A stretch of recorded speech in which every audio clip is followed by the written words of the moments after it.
The వో of God. ఈ video చివరి వరకు చూడండి. దేవుని ఆశీర్వాదాలు పొందండి. దేవుని నామములో మీకు నా హృదయపూర్వక వందనములు. మిమ్మల్ని మీ కుటుంబమును దేవుడు బహుగా ఆశీర్వదించునుగాక. ఈరోజు మీ రాకపోకల యందు మీరు చేసే ప్రతి పనిలోనూ దేవుడు మీకు తోడుగా ఉండునుగాక. మీరు ఊహించిన అద్భుతాలు, ఆశ్చర్యకార్యాలు ఈరోజు మీ దేవుడు మీ జీవితంలో చేయునుగాక. ఈరోజు నీ దేవుడు నీతో మాట్లాడే మాట,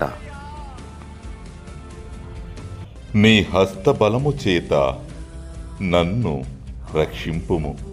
కీర్తనలు 17:14. By your hand save me. Psalms chapter 17 verses 14.